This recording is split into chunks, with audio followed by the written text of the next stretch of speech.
హరి ఓం. ఓం శ్రీ గురుభ్యో నమః. మనం ప్రతి నెలలో బహుళాష్టమి సందర్భంగా భాగవత ప్రవచన కార్యక్రమాన్ని నిర్వహించుకుంటున్నాం. ఈ కథను సుఖమునీంద్రుడు పరీక్షిత్ మహారాజుతో చెప్తున్నాడు. నరకాసురుడని మనం ఆయన పేరు విన్నాం అందరం. ఏ పండుగకు వస్తాడు ఆయన గుర్తుకు మనకి? దీపావళి. దీపావళి అమావాస్యకు ముందు రోజు చతుర్దశి తిథి నాడు నరకాసురుడు సంహరించబడ్డాడు అని ఆ రోజు దీపావళి చేసుకుంటున్నది కూడా అందుకే. మనం ఒక దుర్మార్గుడు, ఒక రాక్షసుడు, ఎందరినో బాధ పెట్టినవాడు, ఎన్నో ఇబ్బందులకు గురి చేసినవాడు మరణించాడనేటటువంటి ఆ సంతోషంలో మనం చేసుకునే పండుగే దీపావళి పండుగ. ఎవరు ఆ రాక్షసుడు అంటే నరకాసురుడు. ఏమేం చేశాడు నరకాసురుడు అంటే? ముఖ్యంగా భూలోకంలో వాళ్ళను బాధించడమే కాకుండా దేవలోకంలో దేవతల తల్లి అయినటువంటి అదితి కుండలాలను కూడా అపహరించుకొని వచ్చారు.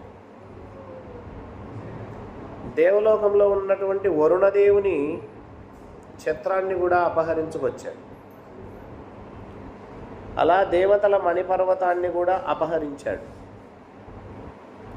భూలోకంలో నరకాసురుని కంటికి కనబడిన అందమైన యువతి స్త్రీ ఎవరున్నా సరే తీసుకువచ్చి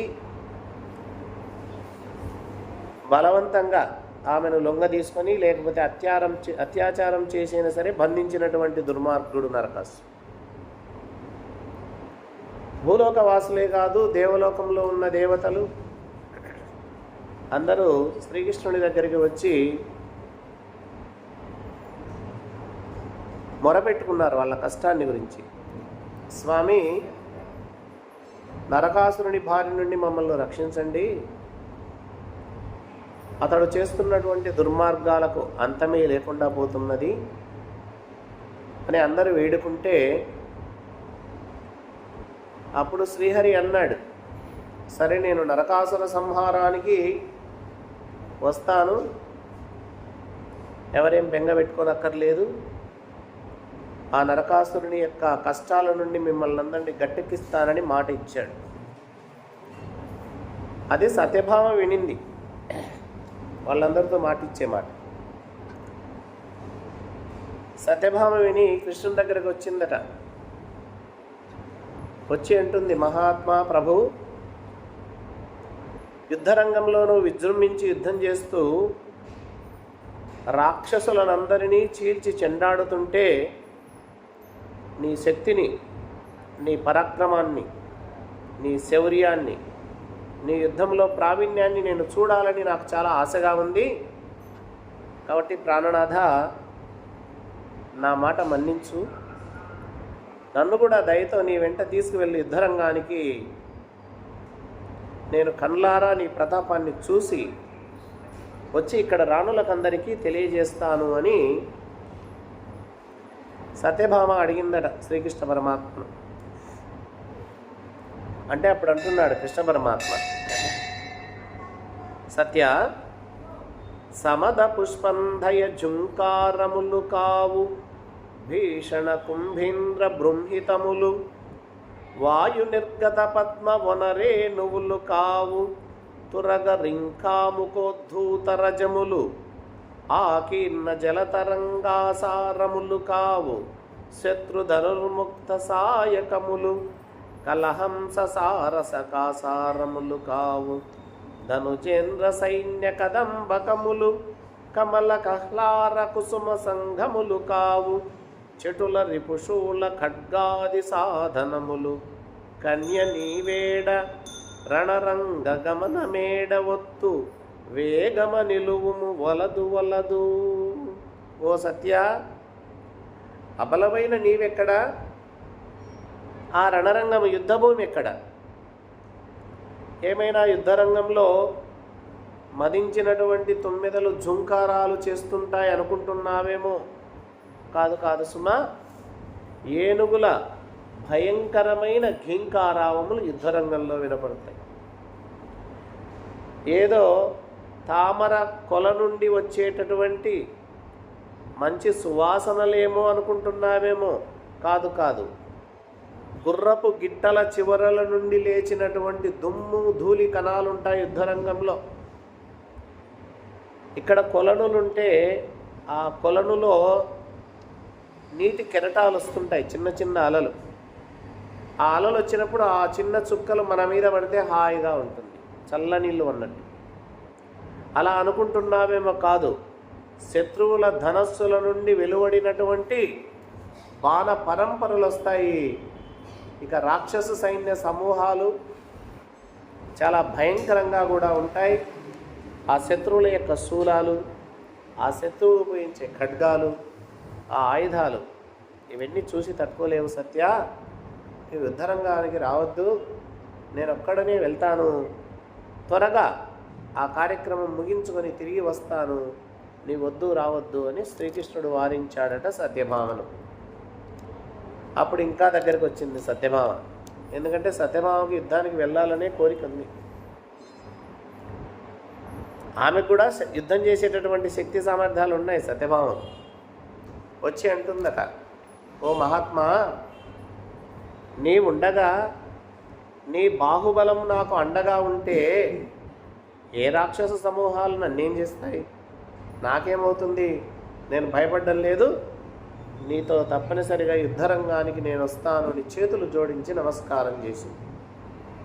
ఎప్పుడైతే రెండు చేతులు జోడించి సత్యభామ నమస్కారం చేసిందో వెంటనే శ్రీకృష్ణుడు ఒక చిరునవ్వు నవ్వాడట. సరేలే, అంతవరకు వద్దన్నవాడు ఎప్పుడైతే నమస్కారం చేసిందో, ఇది మనం గమనించాల్సిన అంశం. ఎవరైనా ఇతరులకు మనం చేతులెత్తి నమస్కారం చేస్తే దానికి స్పందన చాలా బాగుంటుంది. అందుకే మన సాంప్రదాయంలో చేతులెత్తి నమస్కారం చేయడమే గొప్ప సాంప్రదాయం. ఇది ఒక భారతదేశ సాంప్రదాయం. చేతులెత్తి నమస్కారం చేసినప్పుడు ఎదుటి వ్యక్తిలో కరుణాహృదయం వస్తుంది, దయ కలుగుతుంది, మన పని నెరవేరుతుంది. అందుకే అనాది నుండి మన సాంప్రదాయం ఏంటంటే, మన ఇంటికి బంధువులు వచ్చా, చుట్టాలు వచ్చా, గురువుల దగ్గరికి వెళ్ళా కూడా, గౌరవనీయులైన వ్యక్తుల దగ్గరికి వెళ్ళినా కూడా మనం రెండు చేతులు ఎక్కి నమస్కారం చేయాలి. అది పద్ధతి అనమాట. ఎప్పుడైతే సత్యభామ రెండు చేతులు ఎత్తి నమస్కారం చేసిందో వెంటనే శ్రీకృష్ణ పరమాత్మ అవకాశం ఇచ్చాడు ఆమె రావడానికి. సరేలే సత్యభామ, సరే యుద్ధానికి నా వెంట రావు, నీవు కూడా చాలా ఉత్సాహంగా ఉన్నావు అని చెప్పి వెంటనే గరుత్మంతుని ఎక్కాడు. శ్రీకృష్ణుని యొక్క వాహనం, శ్రీహరి వాహనం ఏమిటి? గరుత్మంతుడు. ఎందుకు గరుత్మంతుడు? చాలా వేగంగా వెళ్ళేటటువంటి వాహనం అది. ఆ గరుత్మంతుడిని ఎక్కి ఆకాశ మార్గంలో ఆ నరకాసురుడు నివసించేటటువంటి నగరం పేరు ప్రాగ్జ్యోతిష్యపురం అంటాం దాన్ని. ఆ ప్రాగ్జ్యోతిష్య నగరానికి బయలుదేరి వెళ్ళారు. ఎలాంటి పట్టణం అంటే అది పెద్ద పెద్ద దుర్గాలు,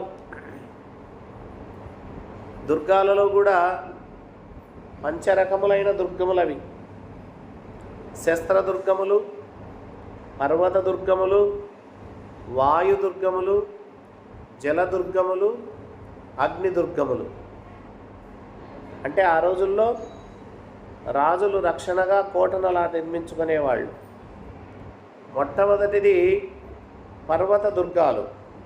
అంటే ఆయన రాజ్యానికి చుట్టూ పర్వతాలే ఒక దుర్గముగా, ఒక కోటగా ఉండేవి. ఆ పర్వతాలు ఎక్కి యువతలికి రావాలంటే చాలా చాలా కష్టం. మొట్టమొదటి దుర్గం పర్వత దుర్గం. తర్వాత రెండవ దుర్గం శస్త్రదుర్గం. అంటే అక్కడ శస్త్రాలు ధరించి ఉంటారు అందరూ సైనికులు. బాణ సమూహముతో శత్రువులు శస్త్రాలు ధరించి ఉంటే వాళ్ళందరినీ అధిగమించి లోపలికి రావాలి. ఇది రెండవ పన్నాగం. ఇక మూడవది వాయుదుర్గం. వాయుదుర్గం అంటే అక్కడ మనుషులు కూడా నడవడానికి వీలు లేనటువంటి వాయువులు వీస్తాయి.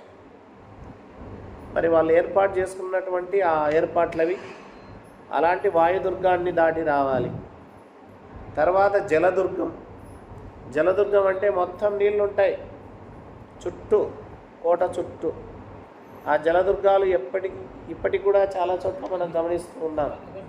అగర్తలు అని మనం పిలుస్తుంటాం. ఆ జలదుర్గాల్లో నీళ్లు చాలా లోతుగా ఉంటాయి. ఓ 20 అడుగులు లేదా 50 అడుగుల లోతు కూడా ఉంటాయి నీళ్ళు. మరి ఈత వచ్చిన వాళ్ళు ఆ నీళ్లు దాటి రావాలి. ఈత రాని వాళ్ళంతా ఆ జలదుర్గాన్ని దాటలేరు. అలా ఈత వచ్చిన వాళ్ళు కూడా దాటి వస్తూ ఉంటే ఆ జలంలో భయంకరమైనటువంటి ముసళ్ళు ఉంటాయి. మరి ఆ ముసళ్ళు ఊరుకుంటాయి, ఆ నీటిలో ప్రవేశించగానే చీల్చి చెండాడుతాయి. ఈ విధంగా శత్రువులంతా ఆ జలదుర్గాన్ని దాటి రావడానికి ఇబ్బందికరంగా ఉంటుంది. ఎంతో శక్తి సామర్థ్యం ఉండాలి. ఇలాంటి జలదుర్గము, అది దాటిన తర్వాత అగ్నిదుర్గం ఏర్పాటు చేశాడు ఈ నరకాసురుడు. ఏమిటి అగ్ని అంటే, అగ్ని మండుతూ ఉంటుంది. అగ్ని మండడానికి కావలసినటువంటి ఇంధనాలు వాళ్ళు ఏర్పాటు చేసి ఉంటారు. మరి శత్రువులు ఆ అగ్ని నుండి సురక్షితంగా వచ్చి అప్పుడు ప్రాగ్జ్యోతిష్యపురంలో ప్రవేశించాలి. చూడండి ఎంత కష్టమో. ఈ విధంగా శ్రీకృష్ణుడు గద తీసుకున్నాడు. ఆయన ఎప్పుడు అవసరం, ఈ ఆయుధం అవసరమైతే ఆయుధాన్ని ప్రయోగిస్తాడు శ్రీహరి. ముందుగా పర్వత దుర్గం. పర్వతం అంటే బాగా బలంగా ఉంటుంది. ఆ పర్వతాన్ని ముక్కలు ముక్కలుగా చేయాలంటే గదాదండముతో మొట్టమొదటి దుర్గమైనటువంటి ఆ పర్వత గుహలన్నిటినీ ముక్కలు ముక్కలు చేసేసాడు. తర్వాత బాణం తీసుకున్నాడు. రెండవ దుర్గం శస్త్రదుర్గం. సైనికులంతా శస్త్రాలు ధరించి ఉన్నారు. మరి ఈయన కూడా బాణ సమూహంతో ఆ శస్త్రదుర్గాల సమూహాన్ని అంతా నాశనం చేసేసాడు. అలాగే వాయుదుర్గాన్ని దాటాడు, జలదుర్గాన్ని దాటాడు, అలాగే అగ్నిదుర్గాన్ని కూడా దాటాడు. మరి వాయుదుర్గము, జలదుర్గము, అగ్నిదుర్గాన్ని దాటడానికి ఆయన ఉపయోగించినటువంటి ఆయుధం చక్రాయుధం. చక్రాయుధాన్ని మించిన ఆయుధం, అలాంటి శక్తివంతమైన ఆయుధం ఈ సృష్టిలోనే లేదు. అలా ఆ చక్రాయుధాన్ని ధరించి శ్రీకృష్ణ పరమాత్మ ఈ 5 దుర్గాలను దాటి నాశనం చేసి వచ్చాడు. వెంటనే బయటిది పెట్టు. హరిభయంకరుడైనటువంటి శ్రీకృష్ణ పరమాత్మను కట్టడి చేయడానికి అక్కడ ఒక రాక్షసుని ఏర్పాటు చేయడం జరిగింది. వాడి పేరే మురాసురుడు. స్వామిని మనం కృష్ణుడిని మురారి అంటాం. మురారి అంటే ముర అనే రాక్షసునికి శత్రువు. ముర అనే రాక్షసుని సంహరించినటువంటి వాడు కాబట్టి మురారి అని ఆయనకు పేరు వచ్చింది. ఈ విధంగా తన గద చేత అక్కడున్న ప్రాకారాలన్నీ పడగొట్టి అక్కడ రాక్షసుల హృదయాలను కూడా ఛేదించడం జరిగిందట. మహానుభావుడు వాసుదేవుడు తన చేతిలో ఉన్నటువంటి పాంచజన్యం అనే శంఖం, పాంచజన్యం ఋషికేశో దేవదత్తం ధనంజయ, శ్రీకృష్ణ పరమాత్మ యొక్క శంఖం పేరు పాంచజన్యం. ఎలాంటిది పాంచజన్యం అంటే, ఒక్కసారి ఆ పాంచజన్యాన్ని పూరిస్తే 3 లోకాలు మూర్ఛతో పడిపోతాయట. ఎలా ఉంటుంది ఆ ధ్వని అంటే, ప్రళయకాలంలో మేఘ నిర్ఘోషలాగా కఠోరమైనటువంటి ధ్వని వస్తుంది పాంచజన్యం. ప్రళయకాలంలో ఇదంతా మునగాలి, ఇదంతా పోవాలి అంటే అప్పుడు వచ్చే గాలులు ప్రచండ వాయువులు, అప్పుడు వచ్చే మేఘాలు సంవర్తక మేఘాలు. సంవర్త మేఘాలు చిన్న చిన్న చినుకులు వదలవు, కుండపోత వర్షాన్ని కురిపిస్తాయి. కుండతో నీళ్లు పోస్తే పైనుంచి ఎలా ఉంటుందో అలా ఉంటుందట. అలాగా ప్రళయకాలంలో ఉన్నటువంటి మేఘాలు, ఆ మేఘాల నుండి వచ్చినటువంటి ఉరుములు, ఆ మేఘాల నుండి వచ్చిన ఆ ఉరుముల ధ్వని ఎంత భయంకరంగా కఠోరంగా ఉంటుందో అంత కఠోర ధ్వానంతో కూడి ఉంటుందట ఈ పాంచజన్య శంఖ శబ్దం. అలాంటి పాంచజన్యాన్ని పూరించాడు కృష్ణుడు. అది విన్నారు. మొట్టమొదటిగా నరకాసురుడు ఏర్పాటు చేసినటువంటి సైన్యంలో మొట్టమొదటి వాడు మురాసురుడు. వాడు విన్నాడు. వాడికి 5 తలలు, 5 తలల రాక్షసుడు. వాడు అంతవరకు నిద్రిస్తూ ఉన్నాడు. నిద్ర మేల్కొన్నాడు. గట్టిగా ఆవలించాడు. నీటిలో ఉన్నాడు వాడు మురాసురుడు. జలదుర్గం అని చెప్పామే, ఆ నీటిలో ఉన్నటువంటి వాడు మురాసురుడు నీళ్ళ నుండి బయటకు వచ్చి ఒక్కసారి శ్రీకృష్ణుడిని చూచాడు. చూసేసరికి కృష్ణుడు ఎలా కావాలంటే అలా కనబడతాడు. ముగ్ధమోహన సౌందర్యంగా కనిపించాలంటే అలా కనిపిస్తాడు. శత్రువులకు ఎలా కనిపిస్తాడంటే ఆయన భయంకరంగా ప్రళయకాలంలో అగ్నిజ్వాల ఎలా ఎగిసి పడుతుందో చూడడానికి శక్యము కానటువంటి మంటలతో ఆ రాక్షసుడు శ్రీకృష్ణుడిని చూశాడట. వెంటనే వాడు ఏం చేశాడు, తన 5 నోళ్ళు తెరిచాడు గట్టిగా. ఈ 5 నోళ్లతో శ్రీకృష్ణుని దగ్గరికి వచ్చి మింగాలని ప్రయత్నం చేశాడు వాడు. మరి శ్రీకృష్ణ పరమాత్మ వాడికి చిక్కుతాడా? వెంటనే తప్పించుకున్నాడు. అంతేకాదు ఒక శూలాన్ని ఆ మురాసురుడు అనే రాక్షసుడు గరుత్మంతుని మీద ప్రయోగించాడు. ముందుగా వీళ్ళ వాహనం గరుత్మంతుడు కదా, మరి గరుత్మంతుని వధిస్తే సరిపోతుంది అని. ఎప్పుడైతే శూలాన్ని వదిలాడో వాడు భయంకరమైనటువంటి గర్జన చేశాడు. ఒక శబ్దం. ఆ గర్జనకు భూమి ఆకాశాలు దద్దరిల్లాయట. వాడు గర్వంతో వస్తున్నాడు. నిలబడంటూ కృష్ణుని దగ్గరికి వచ్చాడు. శ్రీకృష్ణ పరమాత్మ కూడా అనుకున్నాడు మనసులో, ఈనాటికి కదా దేవతల యొక్క భూలోకవాసుల యొక్క ప్రజల బాధ తీరుతుంది అని వెంటనే మనస్సులో అనుకున్నాడు. శ్రీకృష్ణుడు వాడు ప్రయోగించినటువంటి శూలాన్ని మధ్యలోనే ముక్కలు చేసేసాడు. 3 ముక్కలైందట. వెంటనే ఆలస్యం చేయకోకుండా పదునైనటువంటి బాణాలను ఆ రాక్షసుని మీద ప్రయోగించాడు. మరి రాక్షసుడు కూడా తక్కువవాడా, విష్ణుమూర్తి మీద తన దగ్గర ఉన్నటువంటి గదను ప్రయోగించడం జరిగింది.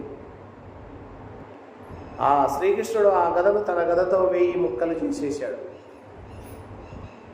రాక్షసుడు ఒక్కడే కాదు, వాడి దగ్గర ఉన్నటువంటి మిగతా వాళ్ళు కూడా అందరూ చేతులు పైకెత్తుకుని వేగంతో శ్రీకృష్ణ పరమాత్మ మీదకి రావడం చూశాడు శ్రీకృష్ణుడు.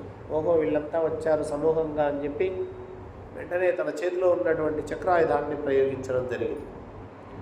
చక్రాయుధం ప్రయోగించాడంటే శత్రువు నిలబడడు. వెంటనే ఆ చక్రాయుధం వెళ్ళి ఆ 5 తలలు ఉన్నటువంటి మురాసురుని శిరస్సులనన్నిటినీ ఖండించి వేసి,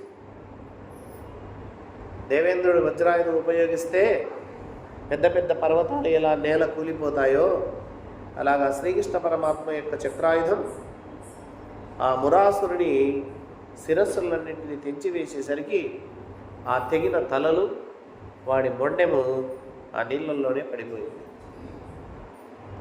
మరి మురాసురుడి యొక్క కుమారులు 7 మంది.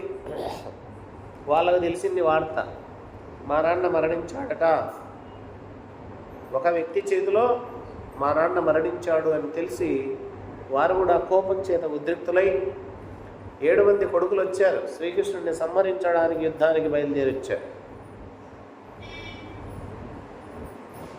వాడు తామ్రుడు ఒకడు, అంతరిక్షుడు అనేవాడు 2వ వాడు, శ్రవణుడు అని 3వ వాడు, విభావసుడు 4వ వాడు, 5వ వాడు వసుడు, 6వ వాడు నభస్వంతుడు, 7వ వాడు అరుణుడు. ఈ 7 కుమారులు వీరాధి వీరులు, యోధులు. యుద్ధానికి వచ్చారు. వాళ్ళంతా గదలతో, ఖడ్గాలతో, శూలాలతో, ఇంకా రకరకాల ఆయుధాలతో శ్రీకృష్ణుడిపై పడి యుద్ధం చేస్తూ ఉన్నారట. ఒక్క కృష్ణ పరమాత్మ ఒక్కడే ఆ దానవ యోధులు ప్రయోగించేటటువంటి ఆయుధాలన్నిటినీ ఏమాత్రం లెక్క చేయకోకుండా పరాక్రమంతో వాటిని నేలపై పడగొడుతూ ఈయన కూడా బాణాలను ప్రయోగించి ఆ రాక్షసుల చేతులను, ఆ రాక్షసుల కాళ్ళను, చివరగా ఆ రాక్షసుల కంఠాలను కూడా నువ్వు గింజలంత ముక్కలు చేసేసాడట శ్రీకృష్ణ పరమాత్మ. ఇలా తన పక్షం వారంతా శ్రీకృష్ణుడి చక్రాయుధానికి బలయ్యారు. బాణ సమూహానికి బలయ్యారు. ఈ వార్త తెలిసింది ఆ నరకాసురుడికి. అయ్యో, మహాబలవంతుడు మురాసురుడు చనిపోయాడు, ఆయన కుమారులు 7 మంది చనిపోయారు, అలాగే మా సైన్యం అంతా చనిపోయింది అని చెప్పి ఒక్కసారి కోపంతో శ్రీహరిని శ్రీ మహావిష్ణుడు దూషించాడు, తిట్టాడు. ఎందుకంటే దుర్మార్గులు చేసే పని ఒకటే, ఎప్పుడు ఇతరులను తిట్టడం, వాళ్ళను పొగుడుకోవడం. 2 దోషాలు. ఇతరులను తిట్టడం ఒక దోషమైతే వాళ్ళను పొగుడుకోవడం 2వ దోషం. నిన్నే ఆత్మస్థుతి పరనింద అంట. పరులను నిందించకూడదు, ఇది ఒక దోషం. ఆత్మస్థుతి కూడా మంచిది కాదు. కొంతమంది చెప్పుకుంటుంటారు, తన గురించి తాను గొప్పగా ఎప్పుడు చెప్తూ ఉంటారు. కనపడిన వ్యక్తి కనపడినట్లు అదే పని, ఎప్పుడూ ఆత్మస్థుతి చేసుకోకూడదు. నిన్ను గురించి వేరే వాళ్ళు చెప్పుకోవాలి కానీ నీ గురించి నీవు చెప్పుకోకూడదు. వీడు 2 చేశాడు. శ్రీహరిని దుర్మార్గంగా దూషించాడు. 2వది తనను తాను స్తుతించుకుంటూ ఉన్నాడు.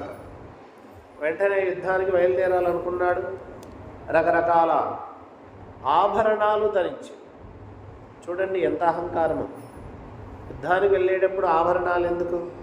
తన గొప్ప తెలియాలి కదా శత్రువులకు అని చెప్పి రకరకాల ఆభరణాలన్నీ ధరించి బ్రహ్మాండమైనటువంటి ఏనుగుల సైన్యం వాడిది. అలాంటి ఏనుగుల గుంపుతో యుద్ధరంగానికి బయలుదేరి వచ్చాడట. వచ్చి మొట్టమొదటిసారిగా కృష్ణుడిని చూస్తున్నాడు. వీరందరూ అదృష్టవంతులు.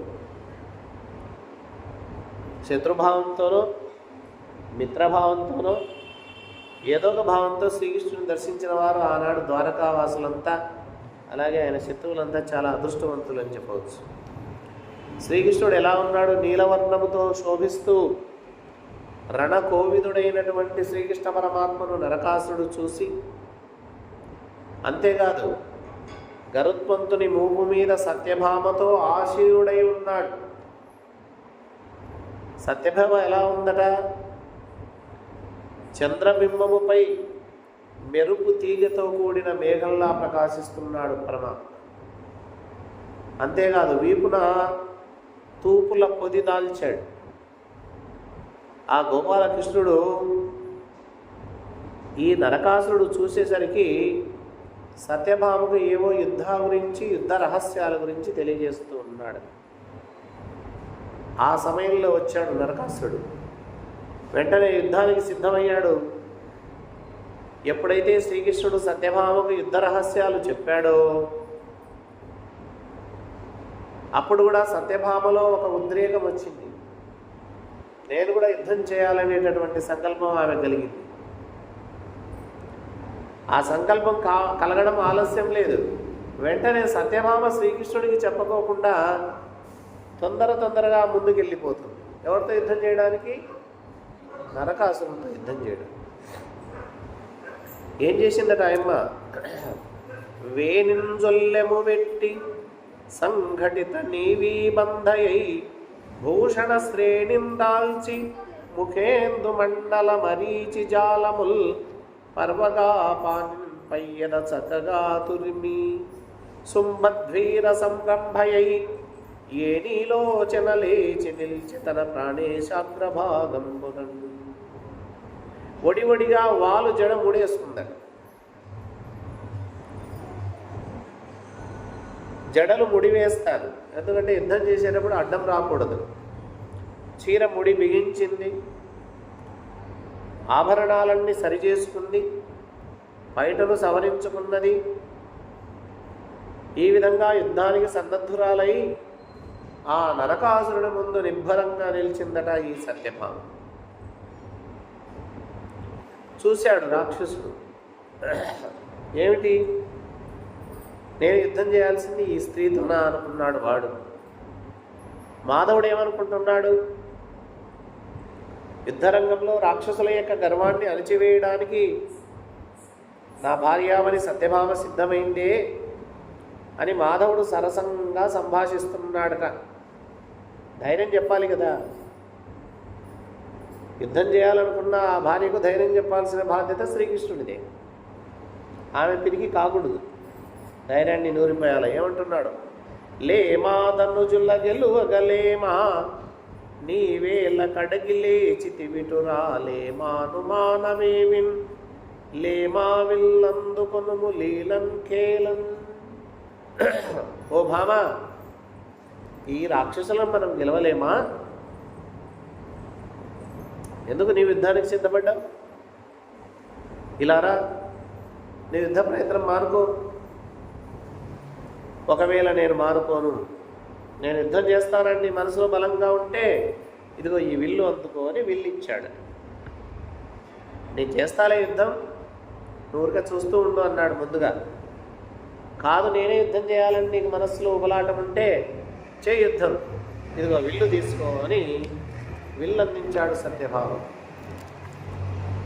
అలా శ్రీకృష్ణుడు దేవతలందరికీ సంతోషాన్ని కలిగించాడు. రాక్షసులకు సంతోషాన్ని కాదు, సంతాపాన్ని కలిగించాడు. దేవతలకేమో సంతోషం, రాక్షసులకేమో దుఃఖం, సంతాపాన్ని కలిగిస్తూ వెంటనే ఒక ధనస్సును సత్యభామ చేతికి అందించాడు. అంటే దాని అర్థం ఏంటి? యుద్ధం చేయమని ప్రోత్సహించడమే.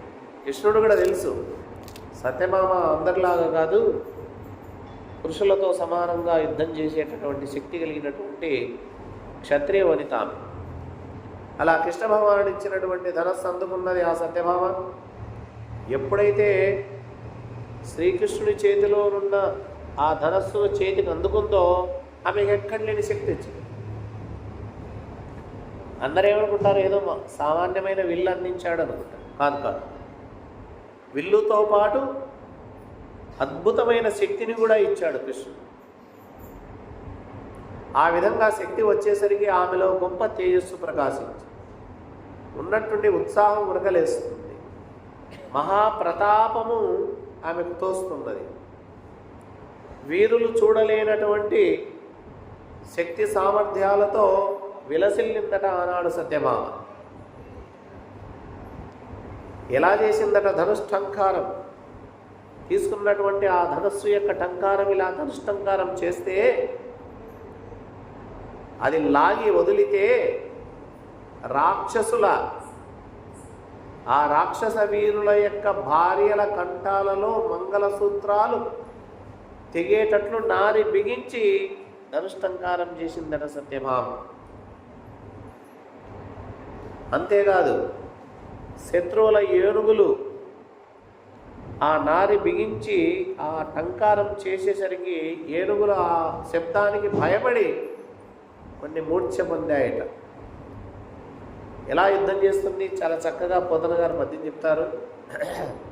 సౌవర్ణ కంకణ జనచన నినదంబు సింజినీరవముతో చిలిమిసేయ తాటంకమణిగణ ధగధగ దీప్తులు గండమండల రుచి గప్పికొనగా ధవల తరాపాంగ ధల ధల రోచులు బాణజాల ప్రభా పటలి నడప శరఘాత ఘుమ ఘుమ శబ్దంబు పరిపంధి సైనిక కలకల స్వరము నుడుప వీర శృంగార భయరౌద్ర విస్వయములు కలసి భామిని అయ్యనో కాకయనగా నిషువు తొడగుట దివుచుట ఏయుటెల్ల నెరుగ రాకుండన నిశేసి నిందువదనా.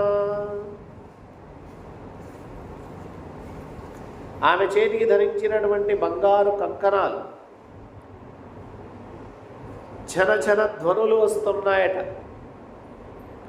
వింటి నారితో వచ్చిన ధ్వనికి ఈ ధ్వని సరిపోయేటట్టు ఉందట.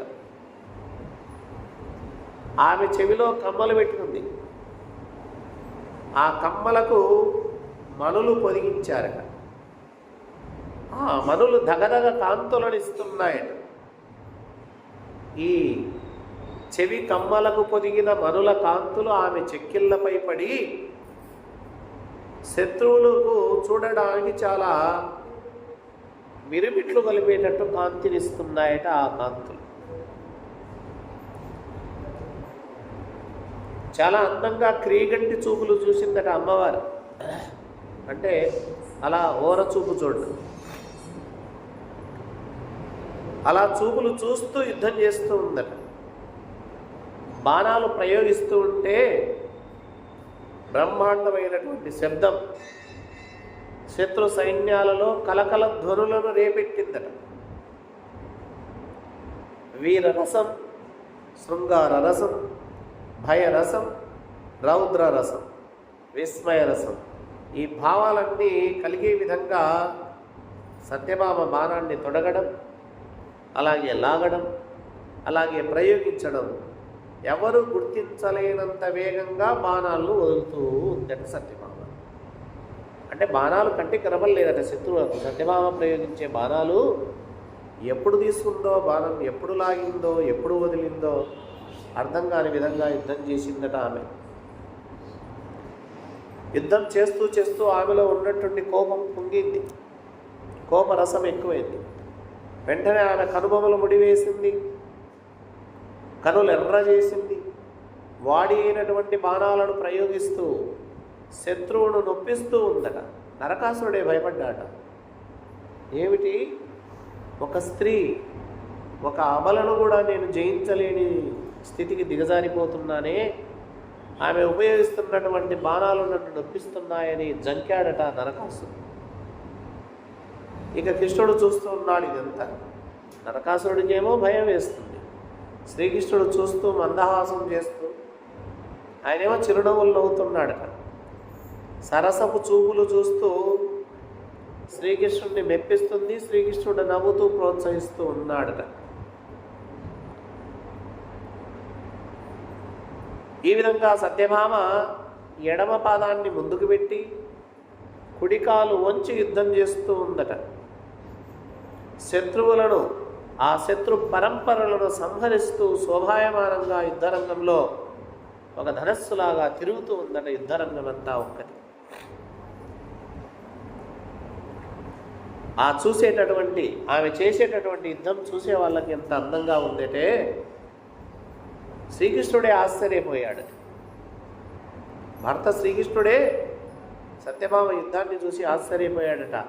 ఆశ్చర్యపోతూ ఏమనుకుంటున్నాడట, బొమ్మ పెళ్ళిళ్ళకు పోనల్లనను బాలరణ రంగమున కెట్టు రాదలచే. బొమ్మల పెళ్ళిళ్ళు జరుగుతున్నాయి, వెళ్ళు అని చెప్పినా పోదంటాయి. అలాంటి ఈమె యుద్ధరంగంలో ఇలా వచ్చింది. మగవారి కనిన తామరుగు చేరెడు నింతి పగవారి గెల్వనే పగతి చూచే. ఎవరైనా మగవాళ్ళు కనబడితే చాటుకు వెళ్ళి దాచిపెట్టుకుంటాదట సత్యభామ. అలాంటి ఈ లతాన్ని ఈరోజు ఈ మగవారిని, ఈ పగవారిని గెలవాలని ఎట్లా అనుకుంది. పసిడి ఉయ్యల లెక్క భయమందు భీరువు ఖగపతి స్కందమే కడది నెక్కే. బంగారుతో చేసినటువంటి ఉయ్యాల ఎక్కి ఊగమంటే ఉయ్యాల ఎక్కదట భయపడి. అలాంటి సత్యభామ ఇంత పెద్ద గరుత్మంతుని మీద ఎలా కూర్చొని యుద్ధానికి వచ్చింది. సకుల కోలాహల స్వనములోర్వణి కన్య పటహ భాంకృతుల కెబ్భంగి నోడ్చే. చెలికత్తెలు ఆడుకునేటప్పుడు గట్టిగా అరిశారనుకో, ఆ ఆటల్లో కోలాహలం చేస్తే భరించేది కాదట. మరి ఆ శబ్దాలు కూడా వినలేనటువంటి ఈ లీలావతి ఈ తప్పెట్ల ధ్వనులను ఎలా ఓడ్చుకుంది. నీలకంఠములకు నృత్యంబుగ రపుచు నలసి తలగిపోవు నలరిబోడి. నెమళ్లకు నాట్యము నేర్పి అలిసిపోయేటటువంటి ఒక అబల ఎడమ పాదం ముందుంచి కుడి పాదాన్ని ఉంచి ఈ యుద్ధరంగంలో శత్రువులను భయంకరంగా ఏడిపిస్తుంది, బాధ పెడుతుంది. ఇంత ధైర్యం, ఇంత శక్తి, ఇంత సామర్థ్యం ఎలా వచ్చింది అని శ్రీకృష్ణుడే ఆశ్చర్యపోయాడు. అంటే కృష్ణుడు చూసిన సత్యభామ గతంలో వేరు, ఇప్పుడు చూస్తున్నటువంటి సత్యభామ వేరుగా ఉంది. ఆ రోజు వీణను పట్టుకునేది, వీణ వాయించేదట. అది కూడా నాకు చేతులు నొప్పి పడతాయండి, నేను పట్టుకోలేనటువంటి సత్యభామ ఈరోజు బ్రహ్మాండమైన వెల్లును పట్టు. సత్యభామ చిన్న ఆ కొమ్మలను అలా మ్రాణుకు అల్లించు అంటే కూడా అల్లించేది కాదట. తీగను కూడా ప్రాగించేటటువంటి శక్తి లేనటువంటి ఆమె ఈరోజు నారిని ధరస్సుకు ఎట్లా తగిలిస్తుందో చూడండి. ముత్యాలు తెచ్చి ఈ దారాన్ని కుచ్చు అంటే కుచ్చలేదటప్పుడు, వాడిపోతాయని. పదునైనటువంటి బాణాలను ఏ విధంగా సంధిస్తున్నదో చూడండి. చిన్న చిన్న చిలుకలు ఉండేవి ఆమె అంతఃపురంలో. ఆ చిలుకకు కొన్ని పలుకులు నేర్పు అని చెప్పేవాడు కృష్ణుడు. ఆహా, నా చేత కాదనేది సత్యభామ. చిలుకకు ఆ పలుకులు చెప్పలేనటువంటి ఆ స్త్రీ ఇప్పుడు అస్త్రాలను మంత్రాలను ఎలా పఠిస్తున్నదో. యుద్ధంలో అస్త్రశస్త్రాలు అని 2 రకాలు ఉంటాయి. అస్త్ర శస్త్రములు. అస్త్రములు అంటే ప్రయోగించేటటువంటి ఆయుధాలు, అది కత్తి కావచ్చు, ఖడ్గము కావచ్చు, ఇలాంటివి. శస్త్రాలంటే మంత్రం చెప్పాలి. ఇప్పుడు వాయువాస్త్రం, వారుణాస్త్రం, ఆగ్నేయాస్త్రం, ఈ అస్త్రాలన్నీ చెప్పాలంటే మంత్రం ఉండాలి. శస్త్రాలకు ఏ మంత్రం అవసరం లేదు. అస్త్రాలు ప్రయోగించాలంటే ఆ అస్త్రానికి అధిదేవత ఒకరు ఉంటారు. ఆ అధిదేవతను ఉపాసన చేసి ఉండాలి. ఆ యుద్ధ సమయంలో ఆ మంత్రాన్ని చెప్పాలి. మరి అలాంటి సత్యభామ అస్త్రమంత్రాలను ఎప్పుడు నేర్చుకున్నదో అని ఆశ్చర్యపోతున్నాడు. మాట్లాడు అంటే మాట్లాడేటటువంటిది కాదట సత్యభామ, చాలా తక్కువ మాట్లాడుతుందట. అలాంటి సత్యభామ ఇప్పుడు ఇంత గట్టిగా గర్జిస్తున్నది, యుద్ధంలో సింహనాదం చేస్తున్నది అని శ్రీకృష్ణుడే కాదు అక్కడ ఉన్న వాళ్ళంతా ఆశ్చర్యపోతూ ఉన్నారు యుద్ధరంగంలో ఆమెను చూసి. ఈ విధంగా సంగ్రామంలో సత్యభామ చాలా అద్భుతంగా విన్యాసాలు ప్రదర్శిస్తూ యుద్ధాన్ని సాగిస్తూ ఉందట. తలతల మెరుస్తూ ఉన్నటువంటి సత్యభామ ప్రయోగించేటటువంటి ఆ బాణాల పరంపర రాను రాను రాక్షసుల సైన్యాన్ని క్షీణింపజేసింది. యుద్ధంలో వెనుకంజ వేసి నరకాసురుని మరుగుచొచ్చిందట మెల్లెగా. అంటే నరకాసురుని సంహరించాలనే కోరికే సత్యభామకి ఎక్కువగా ఉంది. అది చూశాడు శ్రీకృష్ణ పరమాత్మ. ఓహో, ఇక సైన్యాన్ని లెక్క చేయడం లేదు సత్యభామ, నేరుగా వెళ్ళి నరకాసురుని కూడా సంహరించడానికి పోతుంది అని చెప్పి ఒక విధమైన ఆనందంతో అనుగ్రహాన్ని ప్రదర్శించే చూపులతో కృష్ణ పరమాత్మ యుద్ధ ప్రయత్నం నుండి ఆమెను మరల్చడానికి మాట్లాడుతున్నాడు. ఇంకా చాలే, ఇంక నువ్వు వెనక్కి రాని, యుద్ధం చేస్తా అని చెప్పడానికి పూనుకున్నాడట. కొమ్మాదానవనాథుని కొమ్మాహవమునకు తొలగి గురు విజయముగై కొమ్మ మెచ్చితి నిత్యద కొమ్మాభరణములు నీవు కోరిన వెళ్ళన్. ఓ సత్య, యుద్ధరంగము నుండి రాక్షస సైన్యమంతా పారిపోయింది, నిన్ను విజయలక్ష్మి వరించింది. నీ ధైర్యానికి, నీ సాహసానికి, నీ పరాక్రమానికి, నీ యుద్ధ నైపుణ్యానికి నేను మెచ్చుకున్నాను.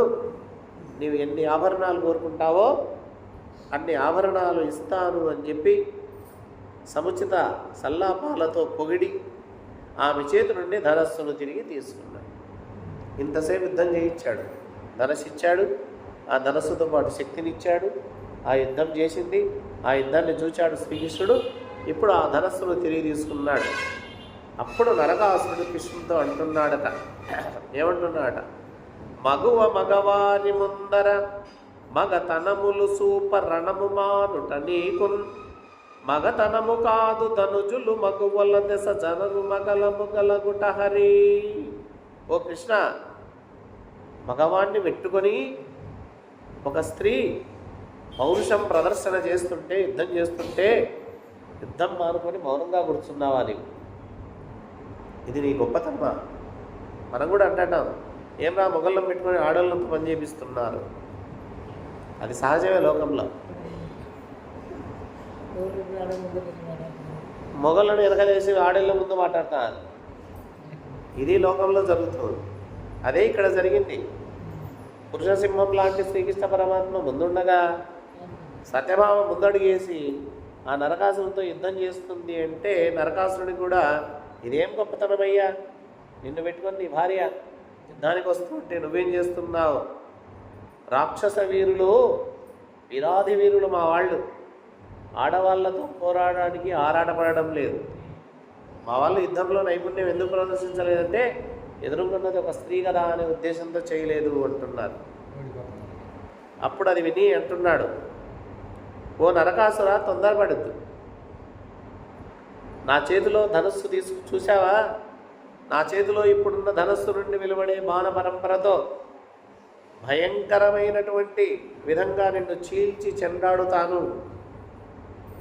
ఇది చూచి దేవకాంతలు, దేవలోకవాసులు, భూలోకవాసులు, నీ వల్ల చాలా ఇబ్బందులు పడినటువంటి వాళ్ళంతా సంతోషం చెందాలి అని చెప్పి శ్రీకృష్ణుడు ఒక దివ్యమైనటువంటి శతఘ్ని అనేటటువంటి అస్త్రాన్ని ప్రయోగించాడు. ఆ శతఘ్ని దాటికి సైనికులంతా తీవ్రమైనటువంటి బాధకు లోనయ్యారు. అంతేకాదు, ఈ జనార్దనుడు ప్రయోగించినటువంటి బాణాల పరంపరకు రాక్షసుల గుర్రాలన్నీ కుప్పగూలిపోయాయి.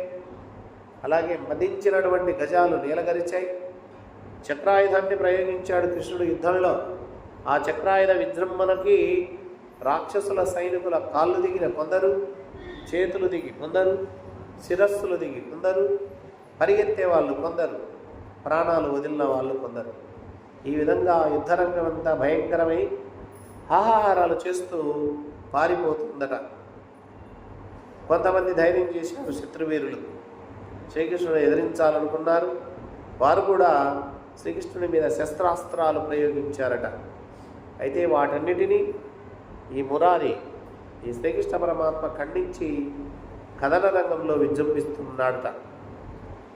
ఈ విధంగా సత్యభామ శ్రీకృష్ణులను మోస్తున్నటువంటి గరుత్మంతుడు కూడా, సత్యభామ యుద్ధం చేసింది, శ్రీకృష్ణ పరమాత్మ యుద్ధం చేశాడు.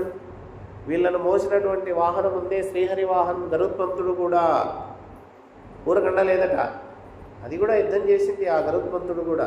గరుత్మంతుడు అంటే గొప్పవాడు కదా, దేవలోకానికి వెళ్ళి వాళ్ళ అమ్మ కోరికను తీర్చినటువంటి మహాత్ముడు గరుత్మంతుడు.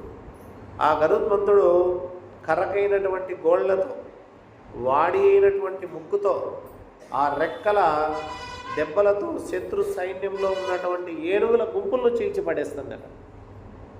అంత పెద్ద పెద్ద ఏనుగులు కూడా గరుత్మంతుడు చీల్చి చెండాడుతూ ఉన్నాడు. అంతేకాదు, గరుత్మంతుడు ఒక్కసారి గట్టిగా అలా రెండు రెక్కలు విసిరితే విపరీతమైన గాలి పుడుతుందట. ఆ గాలి వేగానికి నిలబడడానికి కూడా రాక్షస సైన్యానికి చేత కాలేదట. అంత వేగంగా వస్తుందట గాలి. ఈ విధంగా నరకాసురుడు చూశాడు, ఓహో, దేవేంద్రుడి వజ్రాయుధాన్ని కూడా తిరస్కరించినటువంటి తన చేతిలో ఒక శక్తి అనే ఆయుధాన్ని గరుత్మంతుడి మీద ప్రయోగించాడు. కోపం వచ్చింది వాడికి, నరకాసురుడికి. ఈ గరుత్మంతుడు కూడా నా సైన్యాన్ని నాశనం చేస్తాడా, వాహనంలా ఉండకుండా అని చెప్పి గరుత్మంతుడిని చంపాలని నరకాసురుడు తన చేతిలో ఉన్నటువంటి శక్తి అనే ఆయుధాన్ని ప్రయోగించాడట. అయితే ఒక పూలదండ విసిరేస్తే ఏనుగు భయపడతారా? భయపడదు, హాయిగా అట్లా అంటుంది. మరి పూలదండ దెబ్బకు ఏమాత్రం చెలించని మదపుటి ఏనుగు వలె శక్తి అనే ఆయుధానికి ఏమాత్రం చెలించలేదట గరుత్మంతుడు. అంటే నరకాసురుడు ప్రయోగించినటువంటి శక్తి అనే ఆయుధం ఈ గరుత్మంతుడిని ఏమీ చేయలేకపోయిందట. వెంటనే నరకాసురుడు ఒక పెద్ద మదించినటువంటి గజాన్ని ఎక్కాడు, ఒక పెద్ద శూలాన్ని పట్టుకున్నాడు. ఎవరి వైపు వస్తున్నాడు? శ్రీకృష్ణుడి వైపు వస్తున్నాడు. అది చూశాడు శ్రీకృష్ణ పరమాత్మ. శూలాన్ని పట్టుకొని ప్రయోగించే సమయంలోనే చక్రాయుధాన్ని ప్రయోగించాడట కృష్ణ పరమాత్మ. మరి ఆ చక్రం రత్నాలు పొదిగినటువంటి కుండలాలతో కూడి వెంటనే వేగంగా వెళ్ళి ఆ నరకాసురుడి యొక్క శిరస్సును ఖండించి వేసింది.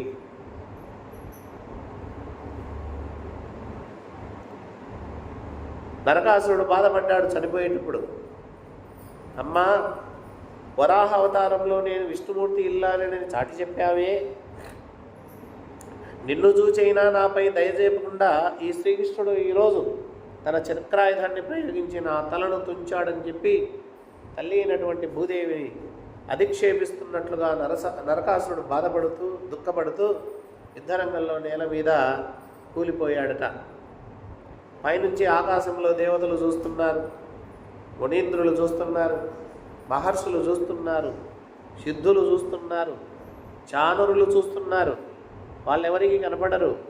అదృశ్యంగా ఆకాశంలో నిలబడి ఈ యుద్ధంలో చూస్తూ అమ్మయ్య, ఇన్నాళ్లకు ఈ నరకాసురుడి చావు కళ్ళారా చూసాం మనం, ఇక మనం హాయిగా ఉండవచ్చు, సుఖంగా జీవించవచ్చు, మనం బయటపడ్డామని దేవతలంతా పైనుంచి పూల వర్షం కురిపించారట శ్రీకృష్ణుడి మీద.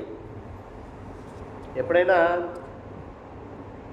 దేవతలు కానీ వీళ్ళంతా జరిగేటివన్నీ చూస్తూ ఉంటారు. మంచి కార్యములు జరిగితే మనపై కూడా ఆ కరుణావర్షం కురిపిస్తారు, ఆ పూల వర్షం కురిపిస్తారు.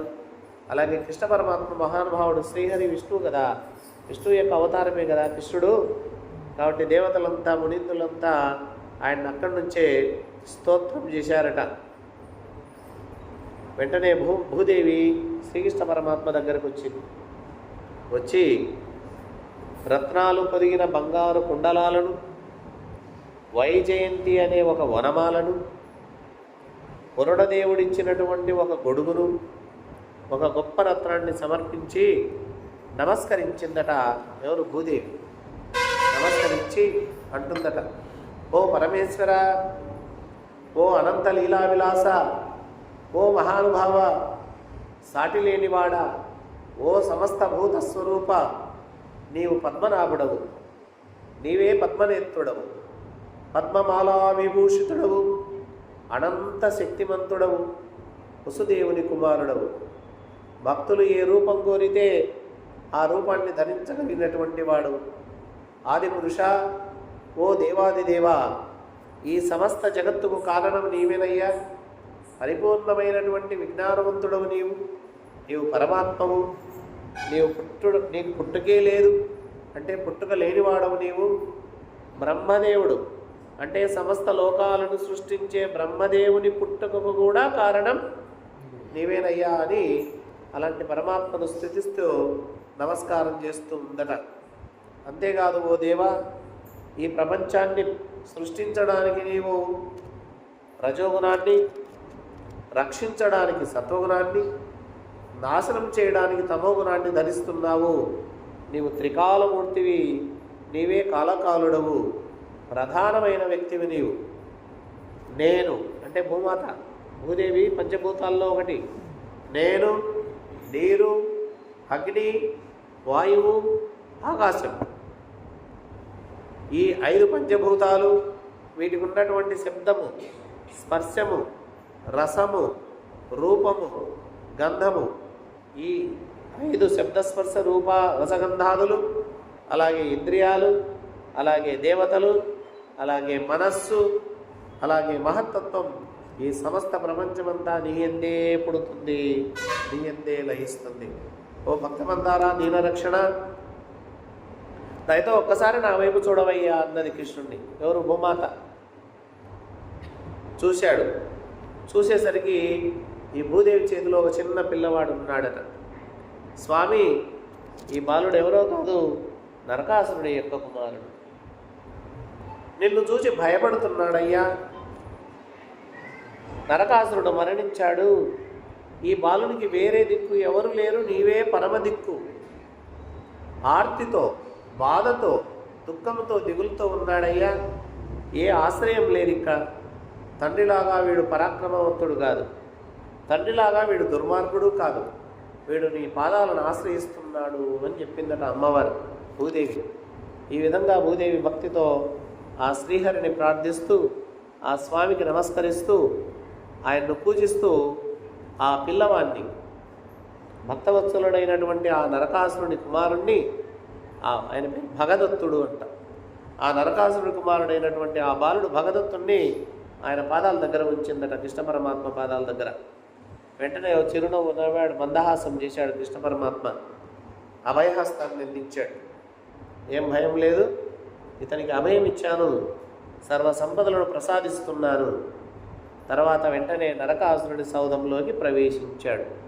నరకాసురుడిని సంహరించిన తర్వాత నరకాసురుడి కుమారునికి అభయహస్తాన్నిచ్చి సర్వ సంపదలను ప్రసాదించి ఆ తదుపరి నరకాసురుడి సౌధం, ఆయన యొక్క అంతఃపురంలోకి పోయాడు.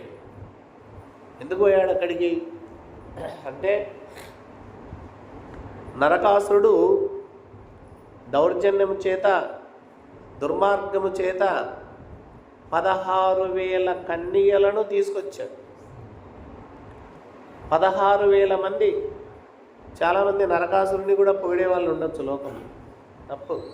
బలవంతంగా ఇష్టం లేకపోయినా 16,000 మంది కన్యలను తీసుకొచ్చి అందించి ఆయన అదుపులో పెట్టుకున్నాడు. మరి వాళ్ళందరూ కూడా ఎదురు చూస్తున్నారు, నరకాసురుడు ఎప్పుడెప్పుడు చనిపోతాడా, ఈ నరకాసురుడి చెర నుండి ఎప్పుడు బయటపడాలని వాళ్ళంతా ఆలోచిస్తున్నారు. ఇంతవరకు ఎదురు చూశారు. ఆ సమయం వచ్చింది. వెంటనే రాజసౌధంలోకి ప్రయోగించి అక్కడున్న వాళ్ళను కూడా తన బాణాల చేత అందరినీ ఓడించి నరకాసురుడు చెరపట్టి తెచ్చినటువంటి ఈ మానవతులు, ఈ గుణవతులైనటువంటి 16,000 మంది రాజకన్యలను తీసుకురావడం జరిగిందట. ఈ విధంగా ఆ నరకాసురుని చెర నుండి ఈ 16,000 మంది కన్యలను కూడా రక్షించినటువంటి గొప్ప కరుణామయుడు, గొప్ప పరాక్రమవంతుడు శ్రీకృష్ణ పరమాత్మ. వాళ్ళంతా శ్రీకృష్ణుడిని మొట్టమొదటిసారిగా చూశారు. వారి అదృష్టం. శ్రీకృష్ణుని సౌందర్యాన్ని చూసి, శ్రీకృష్ణుని చతురతను చూసి, శ్రీకృష్ణుని యొక్క గాంభీర్యాన్ని చూసి ఆకర్షితులయ్యారట వాళ్ళంతా.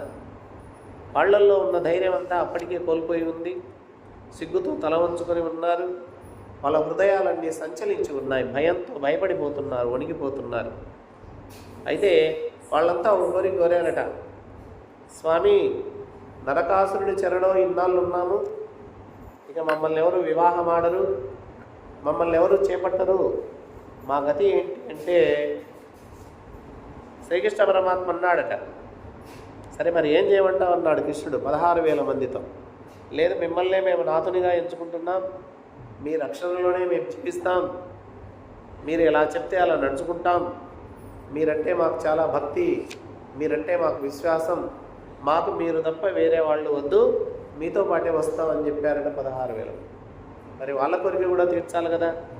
మరి అలాంటి వాళ్ళని ఎవరు చేసుకుంటారు, ఎవరికి దగ్గర తీసుకుంటారు? ఈ 16,000 మందిని పరిణయమాడేవారు కూడా ఉండరు. ఎందుకంటే ఎన్నో సంవత్సరాలు ఆ నరకాసురుని అంతఃపురంలో, నరకాసురుని సౌధంలో, నరకాసురుని చెరలో ఉన్నారు. అలాంటి వాళ్ళని ఎవరు చేపడతారు?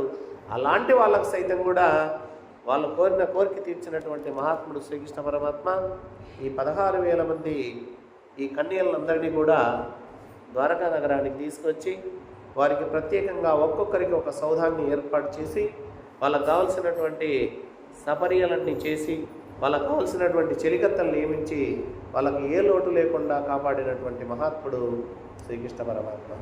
ఈ విధంగా నరకాసురుని చెర నుండి ఈ 16,000 మంది కన్యలను రక్షించాడు. దేవతల బాధలన్నీ తీర్చాడు. అలాగే భూలోక వాసుల యొక్క కష్టాలన్నింటినీ తొలగించినటువంటి మహానుభావుడు. ఈ విధంగా సత్యభామతో సహా గరుత్మంతుని మీద పయనించి యుద్ధరంగంలో ఆ నరకాసురుని వధించారు. ఇక్కడ మనం గమనించాల్సిన అంశం, శ్రీకృష్ణుడికి ఎంత పరాక్రమం ఉందో సత్యభామ కూడా దాదాపు పరాక్రమం ఉంది. అంటే స్త్రీలు ఏం తక్కువ వాళ్ళు కాదు, ఎవరో తక్కువ కాదు. పురుషునికి ఎంత శక్తి ఉందో స్త్రీకి కూడా అంతే శక్తి ఉంటుంది. అయితే వాళ్ళు ఉపయోగించుకోవడం లేదంతే ఆ శక్తిని. అంటే దాని అర్థం కొట్లాడమని కాదు, అవసరమైనప్పుడు భర్తకు అన్ని విధాలుగా సహాయం చేయాలి అని దాని అర్థం. భర్తకు ఏదైనా అవసరం వచ్చిందనుకో ఆడవాళ్ళు కూడా సహాయం చేయాలి అన్ని రంగాల్లో. ఎందుకంటే మంత్రిలాగా వాళ్ళు ఉండాలి అన్ని విషయాల్లో. దశరథ మహారాజు కూడా భార్య కైకేయి యుద్ధరంగంలో ఒకసారి గెలిపించింది. దశరథ మహారాజు యుద్ధానికి వెళ్తే ఆ దశరథ మహారాజుకు యుద్ధం వస్తుంది కానీ గంధర్వ విద్య తెలియదు. యుద్ధం చేసేవాళ్ళు గంధర్వులు, ఆయనకు గంధర్వ విద్య తెలియదు, ఓడిపోయే స్థితిలో ఉన్నాడు. మరి ఓడిపోయే భర్తను గెలిపించాల్సిన బాధ్యత ఎవరిది? భార్యది. వెంటనే కైకేయి ఉన్నది, ఆమెకు తెలుసు గంధర్వ విద్య వల్ల నన్ను నేర్పించాడు.